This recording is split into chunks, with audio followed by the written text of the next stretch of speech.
दूसरे कार्यकाल का ये 2 वर्ष पूर्ण हो गया है और हमें बड़ा ही गर्व होता है कि हमारे प्रधानमंत्री के ऊपर कि नए जब प्रथम कार्यकाल में उन्होंने स्वच्छता से कार्यक्रम चालू किया, जो स्वच्छता का वो है वो सभी के पास हो कि किसी को बाहर जाना ना पड़े ऐसे। और जब दूसरा कार्यकाल उनका चालू हुआ तो इसी बीच उन्होंने अंतिम कार्यकाल उन्होंने किया था कि घरों घर गांव, ऐसा कोई गांव ना हो जहां पर बिजली पहुंच या बिजली विहीन कोई गांव नहीं होना चाहिए। उन्होंने इनसे अपना कार्यकाल का समापन किया था। उसके बाद जब दूसरा कार्यकाल आया तो उन्होंने स्वच्छ जल जीवन मिशन का उन्होंने शुरुआत किया। प्रधानमंत्री आवास की बात हो, चाहे वो उज्ज्वला गैस की बात हो, कि जितने भी ये सब बातें हैं ज़रूर लोगों को छोटी ज़रूर लगती है, लेकिन ये मूलभूत जो आवश्यकताएं हैं कि कोई भी चीज़ लोकतंत्र में जो सबके पास होनी चाहिए, ऐसे भाव को लेकर, अंत्योदय के भाव को लेकर हमारा भारतीय जनता पार्टी का जो मूल मंत्र है कि अंत्योदय अंतिम व्यक्ति तक का हम विकास को लेके जाएं, ऐसे भावों को हमारे यशस्वी प्रधानमंत्री जी ने पूरा किया है। मोदी सरकार के 7 साल और ये दूसरे टर्म में जब दूसरे 2 वर्ष पूरे हो रहे हैं, इन 2 वर्षों में जनता को उन्होंने रुलाया है। इस बार और इसके पहली बार भी उन्होंने जीएसटी, नोटबंदी और उसके बाद लॉकडाउन, ये तीनों परिस्थितियों से जनता बुरी तरह से चरमरा गई है। यहाँ का व्यापार, उद्योग और सामान्य जनजीवन जो चलता था वो पूरे जनजीवन अस्त व्यस्त हो गया है। आंसू निकलते वहाँ तक तो ठीक है, मगर खून के आंसू जिसको बोलते हैं जनता के निकल रहे हैं। जनता समझ गई है इस बहरूपिये को, उन्हें पहचान गई है कि सिर्फ वोट पाने के लिए ये मीठी मीठी बातें करते हैं, अच्छी अच्छी बातें करते हैं, अच्छे अच्छे सपने दिखाते हैं। सरकार में बैठने के बाद वे जनता के तरफ उनका कोई भी विशेष ध्यान नहीं रहता। बिना किसी सोच के, बिना किसी समझ के इस प्रकार लगातार उन्होंने तुगलकी आदेश जारी करते गए, जिससे जनता, भारत की जनता पूर्ण रूप से त्रस्त है और वे अब इनको समझ चुकी है।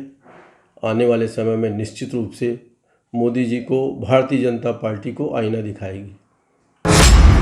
हमें गर्व है कि हमारे ऐसे सेवक, प्रधान सेवक को ये जिम्मेदारी दी गई है जो जन जन की सेवा करते हैं, जन जन तक पहुंचने की कोशिश करते हैं। वो जननायक हैं, जनता ने उन्हें चुनी है। चाहे भारत के किसी भी मुद्दे पर बोलिए, वो आज पूरे खरे उतर रहे हैं। चाहे आप पाकिस्तान का मुद्दा ले लीजिए या कश्मीर का मुद्दा ले लीजिए, जो बरसों से पेंडिंग पड़ा था, 60 साल की सरकार ने चाहकर जिन्हें नहीं कर पाए, वो आज हमारे मोदी जी कर दिखाए हैं। हर मामले में मोदी जी खरे उतर रहे हैं। तो हम इसे 7 साल को बेमिसाल 7 साल अवश्य ही बोल सकते हैं, क्योंकि जो छवि आज हम 60 साल में किसी भारतीय प्रधानमंत्री की विश्व स्तर पे नहीं देखे थे, वो छवि आज हम पूरे विश्व स्तर पे मोदी जी को देख पा रहे हैं।